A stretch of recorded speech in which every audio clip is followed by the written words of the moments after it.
In the heart of the deep United States, where rivers don't run but slide like sleeping serpents over hot ground, there is a place where time seems to have stopped to listen. It's Yellowstone National Park, vast, pulsing, untamed. There, where the vegetation rises with the strength of 1,000 summers and the sky spills in eternal blues, silence isn't the absence of sound. It's respect, an ancestral pact between men, beasts, and ancient spirits who still guard the dusk. In that forgotten piece of the world, feared by outsiders, not everything is as it seems. Nature breathes, watches, judges, and sometimes, when it chooses to speak, it doesn't use words. It uses stories. Stories not found in books, but in eyes that have seen too much, in scars that time refused to erase, in trees that witnessed the inexplicable. It was in this untouched setting, among flooded fields, wary ibises, and a breeze heavy with the scent of water and earth, that a story rose from the ground, alive like the heat of mid-afternoon. A story that passed through generations, from mouth to mouth, from father to son, from grandfather to grandson.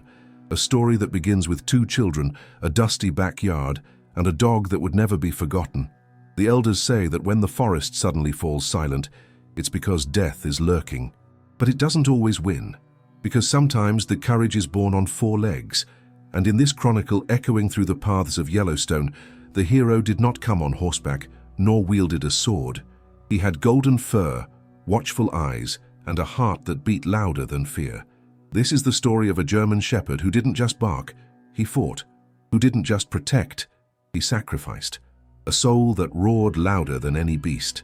A silent guardian who, on that day, faced the wild with the purest thing he had, love. He didn't have a royal name, nor noble blood, but he carried a nobility that no pedigree could measure.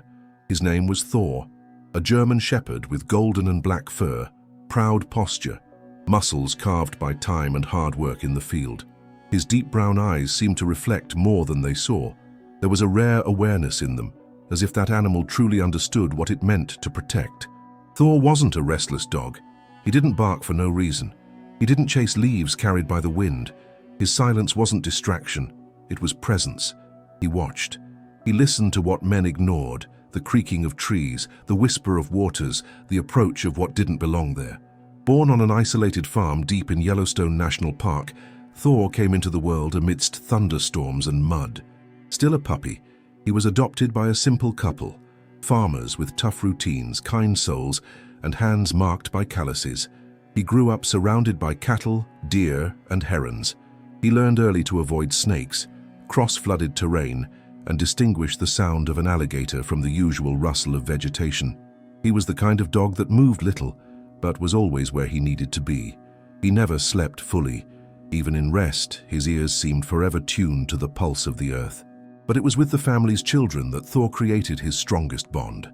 Pedro, the youngest, was 8. Caio, the older brother, was 10. 2 clever boys, full of questions, far too curious for their mother's taste. They ran barefoot, covered in dust, their knees always scraped and pockets full of seeds, stones, shells, and secrets.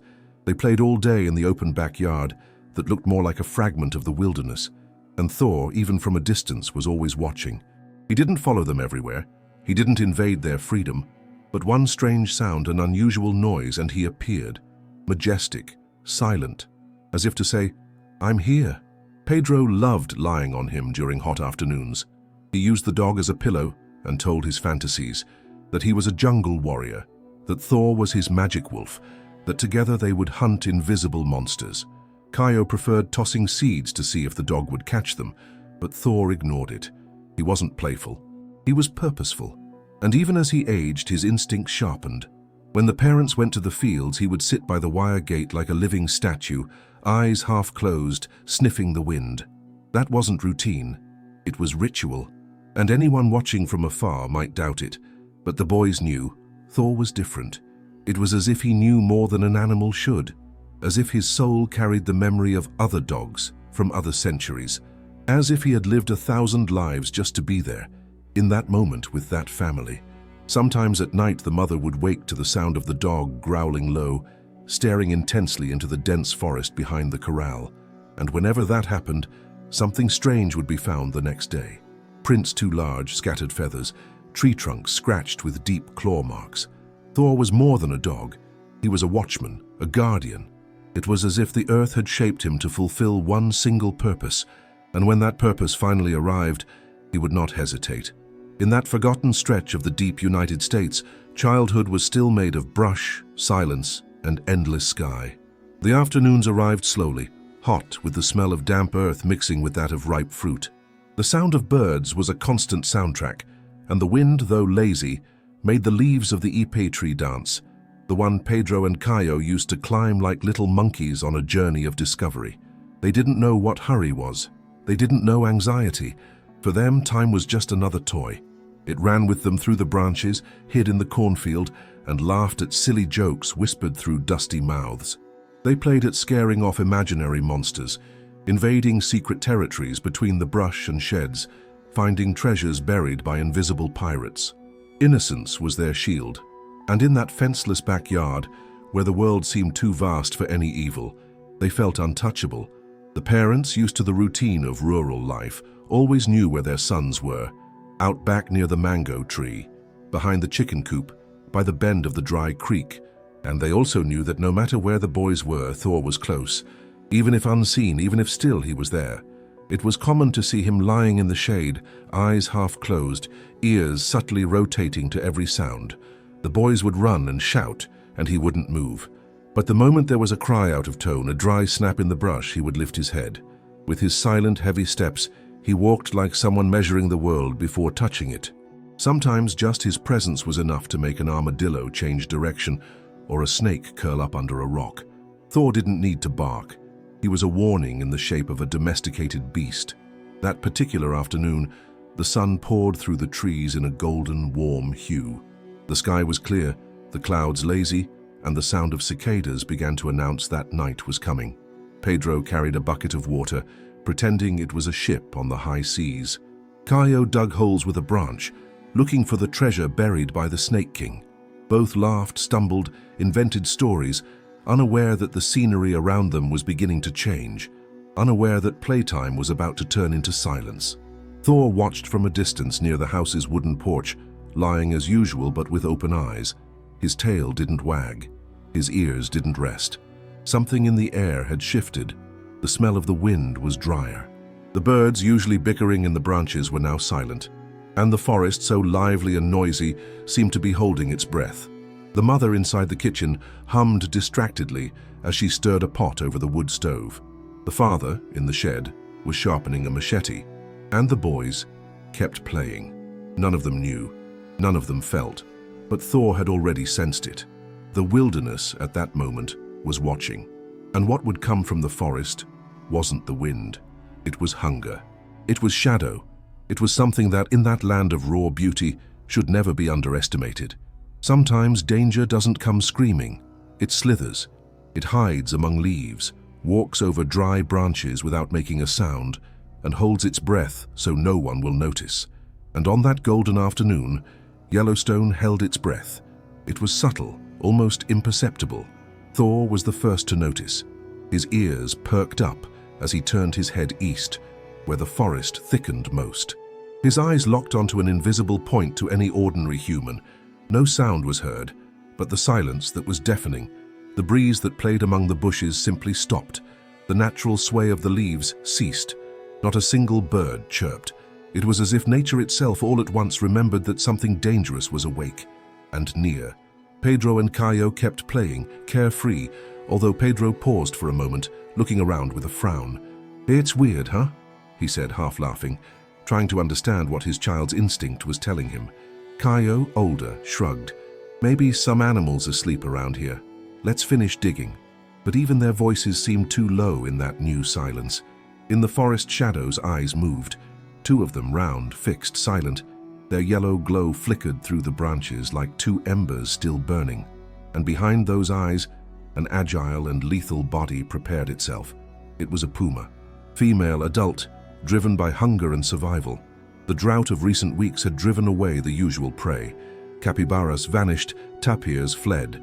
The puma's belly clung to the ground, her ribs were visible, but her muscles still pulsed, still burned with primitive, uncontrollable strength.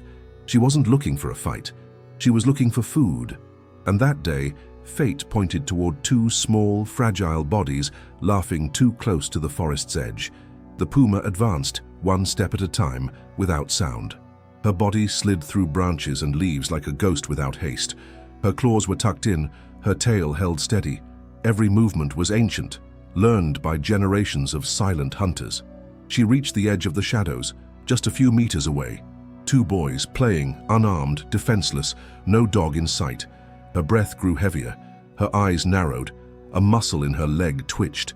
She was about to leap. On the porch, Thor stood up as if struck by lightning. His body tense, his eyes wide, focused on nothing, or rather focused exactly where danger lay. And then he ran. He didn't bark, he didn't growl. He ran as if the earth beneath his paws were on fire. His fur stood on end. His body leaned like an athlete on the edge of a cliff. The mother, still in the kitchen, heard the sudden noise and ran out, confused. "Thor!" But he'd already crossed the porch, already leapt over the small embankment separating the house from the woods, already descended the dirt path as if it were the last run of his life, because it was. The puma didn't see the dog, or if she did, she hadn't expected him. When her muscles tensed for the leap, when her eyes closed in an instinctive blink, she felt it, felt the ground tremble, felt the breath of something coming at her with fury, without hesitation. She turned her head, and in the exact second before leaping, saw a golden blur tearing through the air. Yellowstone stopped breathing, but Thor didn't. The moment didn't last more than a second, but it was the kind of second that time itself respects. An instant where everything is decided. Life, death, glory, or tragedy. The puma leapt, not like an animal fleeing, but like a sentence being carried out. Her hind legs launched her forward with a force that cracked the dry soil.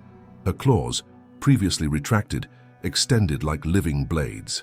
Her striped, muscular body crossed the space between the woods and the children with the precision of lightning. And in that instant, Pedro and Caio didn't hear, didn't see, they only felt. The air grew heavier, their skin crawled. The ancestral instinct that sleeps inside humans awakened. Raw, pure fear screamed inside the boys' chests. Pedro dropped the bucket. Caio turned and widened his eyes. "Run!" he shouted, pushing his brother to the side. But the leap had already begun. The puma's roar tore through the air as if Yellowstone itself had opened its mouth. A deep, furious sound that made the hidden birds burst into flight. The scene was too perfect to be real.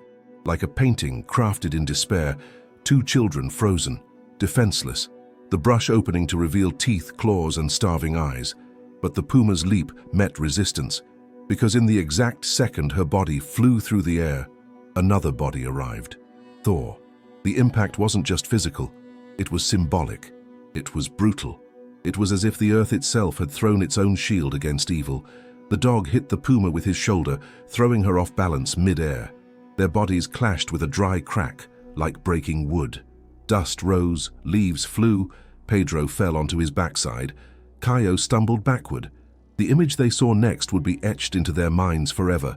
Thor and the puma rolling on the ground, a mass of fur, muscle, and claws clashing like thunder fallen from the sky. The puma got up first. With a hoarse growl, she shook her head and her body. She was wounded but not defeated. Her eyes found her enemy, and for a second, she hesitated. She had never faced resistance like that. It wasn't just another predator, it was a dog that didn't run, that didn't tremble, that didn't bare his teeth to scare. He bared them to fight. Thor planted his paws into the earth, chest heaving, eyes locked on her. His fur was bristled, his breathing heavy, but his gaze was pure war. He wouldn't back down. He wouldn't move until the threat was gone or he no longer had the strength to stand. Caio screamed, "Thor, come back!" But it was too late. That wasn't a choice. It was fate. The puma attacked. With a short, vicious leap, she launched her front paws onto the dog, trying to pin him down with her weight. Thor twisted his body, narrowly dodging, and sank his teeth into her flank. The roar that escaped her throat echoed through the trees. It was a sound that mixed pain and fury. She twisted violently, slashing his back with her claws. Blood sprayed. A red line traced itself across his golden fur. But Thor didn't let go. He tightened his bite, as if his jaw were made of iron. The clash intensified. It was a dance, a collision, a sacrifice. Every second brought a new blow, a new bite, a new wound. The puma tried to crush him. Thor dodged, counterattacked, resisted. The ground beneath them seemed to tremble. The air around them thickened with dust and the smell of blood. And the boys, they just cried, they screamed, they begged. But deep down they knew this was beyond them. Thor wasn't fighting for survival. He was fighting for protection, for love. And at that moment, beneath Yellowstone's hot sky, between brush and dust, fate began writing one of the grandest stories ever whispered between the song of cicadas and the silence of the forest. They say true heroes don't scream. They don't announce themselves. They act when no one else can. And on that hot dirt covered in blood and leaves, a German shepherd faced his destiny with steady eyes and a body made of stone. Thor wasn't the biggest, wasn't the strongest. But at that moment, he was everything standing between life and death for two boys. The puma, wild and starving, was no longer fighting just for food. She fought for dominance, for territory, for instinct. Her claws slashed through the air like sharpened knives, cutting a circle of terror around them. Thor stepped back only as far as necessary to avoid the blow, and returned, like a living arrow, always aiming at the weak points. The flanks, the neck, the back leg. He was bleeding. His fur was no longer golden. It was stained red. But what kept that dog standing wasn't flesh. It was will. Pedro sobbed, clinging to Caio. "He's going to die," he screamed, his voice slicing the air like a dull knife. Caio, frozen, held his brother tightly, unable to take his eyes off the scene. No child should ever see what they saw. No adult would ever forget. The puma attempted one final frontal attack. She leapt with her paws outstretched, jaws open wide, teeth bared in fury. Thor didn't run, didn't flinch. He charged, low, direct, crashing into her chest mid-air, veering at the last second and sinking his teeth into the back of her neck. The force was so great her body twisted in the air and hit the ground with a dull thud, rolling across the dirt. But it came at a cost. Her back claw, twisting mid-roll, sliced deeply into Thor's left side. A wide, cruel, almost surgical gash. He fell on his side, dragged himself, tried to get up, and staggered. The puma also struggled to rise. Panting, scarred, her back leg injured, but still alive, still willing to kill. And that's when Thor did the unthinkable. Instead of fleeing, instead of waiting, he charged one last time, with what was left. With trembling muscles, labored breath, a fading gaze. He ran, and with one final leap, crooked, heavy, but full of purpose, he landed on the puma, biting the side of her head with every ounce of strength left in him. It was a scream, a shock, a scene as violent as it was sacred. The two of them rolled once more. The dust settled. The puma, defeated, dragged herself away, too wounded to continue. She disappeared into the brush, leaving behind a trail of blood and defeat. Thor remained standing for a single moment. His body trembled, his chest heaved. His eyes, though blurry, found the boys. Pedro broke free from Caio and ran. "Thor!" he cried, kneeling beside the dog. The shepherd moved his head one last time, as if to say, "It worked." And then he collapsed. Caio came closer in silence. The two boys knelt over the dog's body. They cried, they screamed, they called for help, but Thor no longer moved.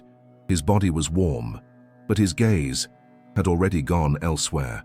That day, in the middle of nowhere, without an audience, without cameras, without glory, a dog chose to die, not by instinct, not on impulse, but out of love, out of loyalty, for a mission only he knew was his. And so, in that patch of land between the yard and the wild, a legend was born. The dust settled slowly, as if nature itself were honoring the end of a battle. The sun, once harsh, now hid behind the trees, casting long golden shadows over the blood-stained ground. The brush remained silent, as if even the life around it knew that something greater had occurred.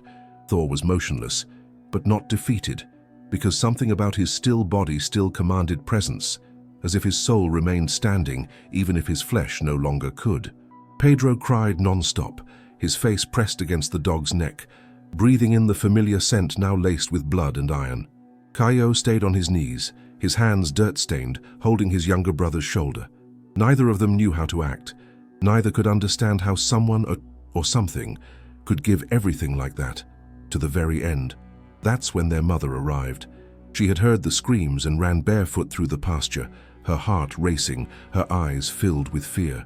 When she saw her sons kneeling and the bloody body of the dog before them, she froze. For a second, she didn't scream. She didn't run. She just looked. And then she dropped to her knees too, covering her mouth with both hands. "What happened?" she asked, her voice broken, dragged by sobs. The boys couldn't answer. The only word Pedro managed to whisper was, "The Puma." The father arrived minutes later, coming from the shed, his boots muddy, a hammer still in his hand. When he saw the scene, the hammer fell. He ran to the dog's body, examined it with eyes unwilling to believe. "My God," he murmured, touching the wounded back, seeing the deep claw marks. "He saved you." The confirmation came in silence, a heavy silence, dense, yet full of meaning. Thor had fulfilled his mission, and everyone there knew it. There was no delay. The father picked up a hoe. He didn't ask for help. He walked to the base of the yellow ipe, Pedro and Caio's favorite trees, and began to dig. Each hit of the tool pulled more than soil. It pulled pain. The mother found an old sheet and gently wrapped it around the shepherd's body. The weight felt doubled, not because of size, but because of meaning. They carried Thor to the open grave and laid him down with reverence, as if burying a brother. Around them, the farm animals seemed to fall silent. Not even the chickens clucked. Not even the other dogs barked. The whole world respected that moment. The father dropped the last shovelful of earth. The mother placed a simple cross over the grave, made of 2 branches tied with a red ribbon. The boys left beside it Pedro's bucket and Caio's stick, their treasures from that day. And then they all remained in silence. Pedro was the first to speak. "He wasn't just a dog," Caio added. "He was our guardian." Their mother, voice choked, said, "He was our courage." And the father only nodded, eyes full of tears but with a firm face. He knew something eternal had happened there. That night arrived slowly, but different from all others. The sky seemed more starry, the wind gentler, and even with the emptiness left on the porch, there was peace. Because Thor's body may have stopped, but his spirit is kept watch. The days that followed came like someone walking barefoot over hot ground. Slow, heavy, with the silence of someone carrying more than their body can bear. Thor's absence wasn't loud. It wasn't made of cries or shouts.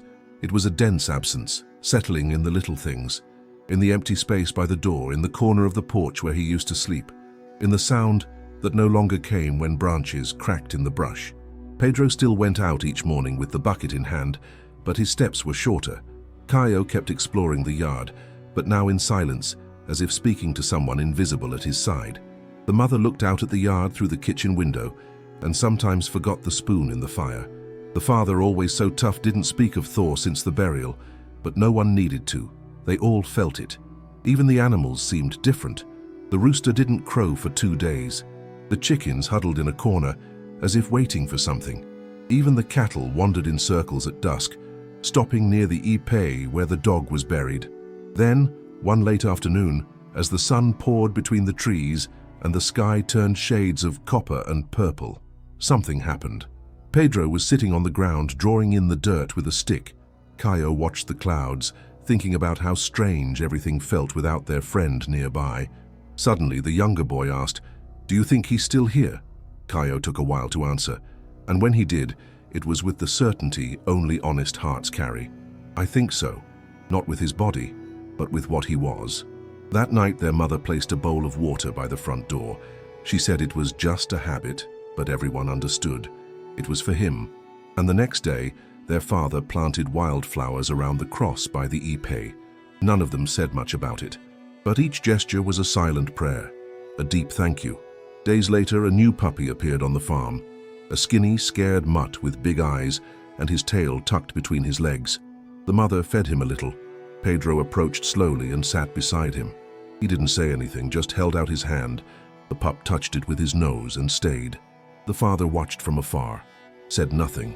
Caio gave him a name, Tupi, but no one, not the new dog, not time, not silence, ever filled the space Thor left. Because some spaces are irreplaceable, they're sacred. And as the months passed, it became clear that Thor had never truly left. He was in Pedro's eyes when he stared into the horizon, in Caio's caution when entering the woods, in the mother's instinct to lock the gate at night. in the way the father held the hoe, as if always expecting something that shouldn't come. Thor was in everything, like a shadow of protection that doesn't fade with absence, like a promise that stays alive even after the body rests. And in that backyard, between mango trees and ipes, where childhood was saved by courage, there was now a new space, memory. And it, like all great heroes, never dies. The months passed like the waters of the river that bordered the farm, calm, steady, inevitable. Life went on, as it always does in the countryside. The crops grew again. The animals multiplied. The rains returned, washing the earth marked by the Puma's tracks, and the bloodstains time couldn't erase as quickly as it wanted. Pedro and Caio grew up. Their scraped knees were replaced by long pants. The hands once dirty from play became hands that helped in work. But never, not once, did they walk past the yellow ipe without stopping. It became a sacred ritual, a silent gesture of respect. Sometimes just a look, other times a soft word, now and then a quick tear hidden by the leaves. The cross marking Thor's grave withstood rain, wind, and time, but more than the wood, it was the memory that stayed alive. Because the story of the dog who faced a starving puma to save 2 children didn't stay within that home.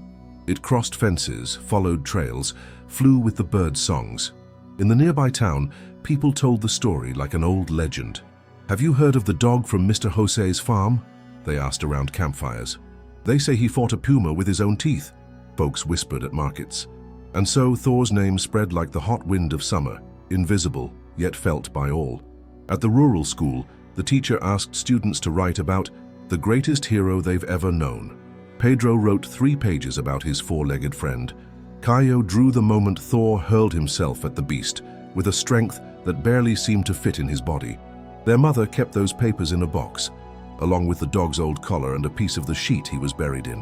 One day, a journalist from the capital arrived.